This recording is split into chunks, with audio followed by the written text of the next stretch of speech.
Hello and welcome to study IQ। My name is Saurabh Gupta and I teach philosophy option live on study IQ IAS।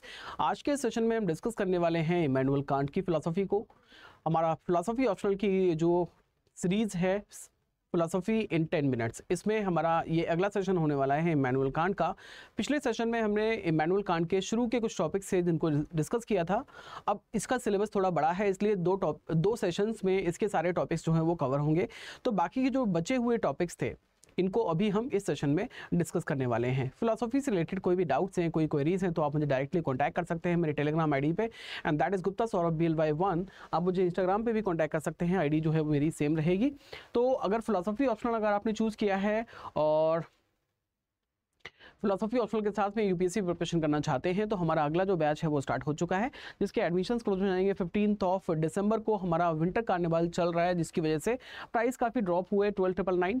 इसमें आपको मेरा course मिल जाएगा, जिसमें आपको live class के साथ साथ टेस्ट सीरीज भी मिलेंगे, फिर सारा स्टडी मटेरियल भी मिलने वाला है। सिलेबस सिर्फ 4 महीने में कंप्लीट हो जाएगा, लेकिन आपके पास रिकॉर्डेड सेशंस 18 मंथ्स तक अवेलेबल रहते हैं। दिन में 1 से 4 क्लासेस होती हैं, और क्लासेस जो है मंडे टू फ्राइडे होती हैं। सैटरडे को हम रिवाइज करते हैं, आंसर राइटिंग की प्रैक्टिस करते हैं, प्रीवियस ईयर क्वेश्चंस के हम आंसर राइटिंग की प्रैक्टिस करते हैं। इसके अलावा हमारे टेस्ट सीरीज में 12 टेस्ट रहते हैं, 8 सेक्शनल टेस्ट और 4 फुल लेंथ टेस्ट रहते हैं, 12 टेस्ट होते हैं टोटल। इसके अलावा सारा स्टडी मटेरियल मैं आपको अपनी तरफ से प्रोवाइड करूंगा। आपको एक सिंगल बुक भी मार्केट से परचेज करने की जरूरत नहीं है। सारा स्टडी मटेरियल जो कि मैंने प्रिपेयर किया है बेस्ट 100 बुक्स को कंपाइल करके, वो सारा स्टडी मटेरियल आपको मिलने वाला है। सो this is all about live classes. अब हम बात करने वाले हैं आज के हमारे टॉपिक की, दैट इज इमैनुअल कांट। सबसे पहले हम बात करते हैं इसका जो टॉपिक है, दैट इज अपरसेप्शन। अपरसेप्शन में अगर ए हटा दिया जाए तो ये बचता है परसेप्शन। शुरू का ए और पी हटा दिया जाए तो बचता है परसेप्शन। परसेप्शन का मतलब है देखना। अब देखने का मतलब सेंस ऑर्गन से देखना। इसका मतलब ये है कि जो कांट है वो ये मानता है कि सेंस एक्सपीरियंस से आपको नॉलेज मिलती है, लेकिन रीजन का भी इंपॉर्टेंट रोल होता है। इसीलिए कांट ये कहता है percept without concepts are empty and concept without percepts are blind. यानी कि परसेप्शन और कॉन्सेप्शन यानी कि रीजन, यानी कि एक्सपीरियंस और रीजन दोनों का रोल होता है जब आप नॉलेज को गेन करते हैं। और ये परसेप्शन अगर आप 12 कैटेगरीज के थ्रू करते हैं तब आप चीज़ों को जान पाते हैं, क्योंकि वो ये कहता है कि ये जो वर्ल्ड है, इस वर्ल्ड में जो रियलिटी है that is of two fold, one is phenomena and the second is noumena. Phenomena का मतलब होता है फिनोमिनल वर्ल्ड, यानी कि एम्पिरिकल वर्ल्ड जो आपके सामने अपीयर होता है, अपरेंट रियलिटी जो आपके सामने अपीयर होता है, यानी कि आपके सेंस ऑर्गन्स के सामने अपीयर होता है, इसको आप देख सकते हैं, अपने सेंस ऑर्गन से परसीव करते हैं। नॉमिना का मतलब होता है nominal entities, they are things in themselves, जिसको वो ये कहता है कि नॉमिना इज अननोएबल, क्योंकि इसको हम देख नहीं सकते, परसेप्शन से देख नहीं सकते, यानी कि इसका अपरसेप्शन नहीं होता। अपरसेप्शन किसका होता है? सिर्फ फिनोमिना का होता है। तो अपरसेप्शन का मतलब ये है कि 12 कैटेगरीज, जिसमें 4 मेन कैटेगरीज आती हैं। सबसे पहले आती है क्वालिटी, उसके बाद में आती है क्वांटिटी, फिर रिलेशन, उसके बाद में मोडालिटी। ये 4 मेन क्वांटिटीज हैं, इन सभी की 3-3 ये 4 मेन कैटेगरीज हैं, इनकी 3-3 सब कैटेगरीज हैं, तो टोटल 12 कैटेगरीज होती हैं। और ये 12 कैटेगरीज जो हैं ये हैं 12 लेंसेज, जिनके थ्रू हम देखते हैं चीज़ों को। देखने का मतलब ये है कि हम करते हैं अपरसेप्शन। अपरसेप्शन का मतलब ये है कि हम फिनोमेना को देखते हैं। अब यहाँ पे एक बार मैं तीनों को कंपाइल कर देता हूँ।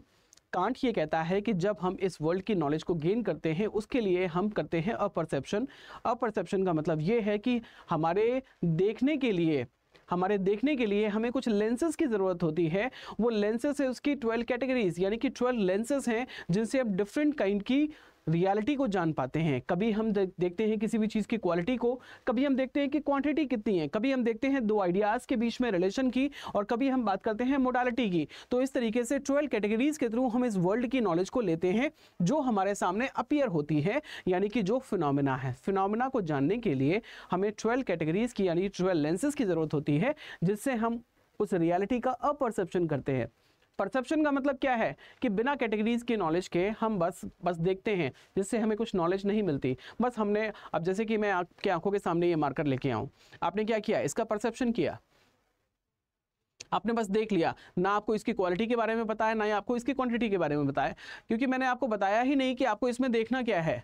लेकिन जब आप विलिंगली ये देखते हो कि मुझे इसकी क्वालिटी के बारे में पता करना है, मुझे क्वांटिटी के बारे में पता करना है, फिर आप उसको काउंट करते हो कितने हैं, या फिर आप उसकी क्वालिटी को देखते हो कि कलर कैसा है, वेट कितना है, डिजाइन कितना है, ये सारी चीजें देखते हो, तो वो क्या कहलाता है, तब वो अपरसेप्शन कहलाता है, जिसमें आप क्वालिटीज, क्वांटिटी, रिलेशन या मोडालिटी, इस तरीके की जो 12 कैटेगरीज होती हैं, उन 12 कैटेगरीज का इस्तेमाल करके जब आप नॉलेज गेन करते हैं उन चीज़ों की, जो चीज़ें आपके सामने अपीयर होती हैं, यानी कि जो है फिनोमेना इस एम्पिरिकल वर्ल्ड में, इस स्पेशियो टेम्परल वर्ल्ड में, यानी कि जो स्पेस और टाइम में चीज़ें होती हैं जो एक्सटेंड करती हैं, उनके बारे में जब आप नॉलेज गेन करते हैं 12 कैटेगरीज के थ्रू, तो वो आपका अपरसेप्शन कहलाता है। क्लियर हुआ? इस तरीके से अपरसेप्शन, कैटेगरीज और फिनोमेना तीनों आपस में इंटरकनेक्टेड है। नॉमिना के बारे में वो ये कहता है, noumena are nominal entities which can not be seen through our sense organs, they are not apparent to us. वो फिनोमिना नहीं है, वो स्पेस और टाइम में नहीं रहते, स्पेशो टेम्परल एंटिटीज नहीं है। वो क्या है? वो है ideas of reason. Ideas of reason का मतलब क्या हुआ कि वो सिर्फ हमारे माइंड में रहते हैं, जिनके बारे में हम सब रीजनिंग कर सकते हैं, लेकिन उनका हमें अपरसेप्शन नहीं होता। 12 कैटेगरीज के थ्रू हम उनको जान नहीं सकते, लेकिन हमारा माइंड जो है वो यहाँ तक रुकता नहीं है। जैसे कि हम देखते हैं ना, हम देखते हैं अपने परसेप्शन से अपने एम्पिरिकल वर्ल्ड को, आसपास की चीज़ों को, तो उनको तो हम अपने परसेप्शन से देख लेते हैं, हमारे 5 सेंस ऑर्गन्स हैं उनके थ्रू हम देख लेते हैं, लेकिन हम जो आइडियाज ऑफ रीजन है उनको हम नहीं देख सकते। जैसे कि वर्ल्ड हो गया, सेल्फ हो गया, सेल्फ का मतलब है सोल, इसके अलावा गॉड, ये कुछ ऐसे कॉन्सेप्ट्स हैं, ये हैं आइडियाज ऑफ रीजन, यानी कि जिनके बारे में हम सिर्फ रीजनिंग कर सकते हैं, इनको हम देख नहीं सकते। गॉड को नहीं देख सकते, सेल्फ यानी कि सोल को नहीं देख सकते, वर्ल्ड को नहीं देख सकते। वर्ल्ड का मतलब वो एम्पिरिकल वर्ल्ड नहीं है जो हमारे आसपास है, बल्कि वो वर्ल्ड है जहां ये वर्ल्ड रहता है, द इंटायर कॉस्मोलॉजी, उसको हम देख नहीं सकते। उसके बारे में हम सिर्फ स्पेकुलेशंस लगाते हैं, हम सिर्फ इमेजिनेशंस करते हैं, हमें सिर्फ इल्यूजन्स होते हैं, हमें सिर्फ इल्यूजन्स होते हैं। उन्हीं इल्यूजन्स को ये कहता है they are the transcendental illusions. Transcendental illusions इसलिए क्योंकि वो ट्रांसेंडेंटल रियलिटीज़ हैं। ट्रांसेंडेंटल रियलिटीज़ का मतलब ये हुआ कि ऐसी रियलिटी जो स्पेशियो टेम्परल वर्ल्ड से बाहर की है, जो फिजिकल ना हो के नॉन फिजिकल है। They are things in themselves, they can not be known, they are unknowable. तो वो क्या है? नॉमिना। तो नॉमिना की जो एंटिटीज हैं, जैसे कि world, self and God, they can not be known, क्योंकि हम उनका अपरसेप्शन नहीं ले सकते। लेकिन हमारा मन तो नहीं मानता, हम तो उन चीज़ों के बारे में भी जानने की कोशिश करते हैं जो हमें दिखती नहीं है। जैसे कि वर्ल्ड, सेल्फ एंड गॉड, जिसको आइडियाज ऑफ रीजन बोलता है कांट, हम गॉड को भी जानने की कोशिश करते हैं, वर्ल्ड को भी जानने की कोशिश करते हैं, सोल, सेल्फ यानी कि आत्मा को भी जानने की कोशिश करते हैं। जब हम जानने की कोशिश करते हैं तो हमें दो चीज़ें मिलती हैं, और वो दो चीज़ें क्या होती हैं? एक तो होता है थीसिस और दूसरा होता है एंटीथीसिस। फॉर एग्जाम्पल, जैसे कि अगर वर्ल्ड की, अगर गॉड की क्वालिटी के बारे में बात करूं, जैसे कि क्वालिटी क्या है? क्वालिटी एक कैटेगरी है जो कि फिनोमिना के ऊपर अप्लाई होती है, नॉमिना पे अप्लाई नहीं होती। लेकिन हम क्या करते हैं, उसको नॉमिनल एंटिटीज पर भी अप्लाई कर देते हैं। जैसे गॉड के ऊपर हमने क्वालिटी वाली जो कैटेगरी है उसको अप्लाई कर दिया, हमने क्वालिटी का लेंस पहना और हम गॉड की क्वालिटी को देखना चाह रहे हैं जो हमें दिखाई ही नहीं देता, फिर भी हम ये कहते हैं गॉड इज गुड। हमने ये बोल दिया ना गॉड इज गुड। क्या गॉड आपको गुड दिखाई दिया था? क्या आपने क्वालिटी के लेंस से, क्वालिटी की कैटेगरी का इस्तेमाल करके आपने गॉड की गुडनेस को देखा था? नहीं देखा था, फिर भी आपने बोला गॉड इज गुड। कोई दूसरा आता है वो कहता है गॉड इज नॉट गुड।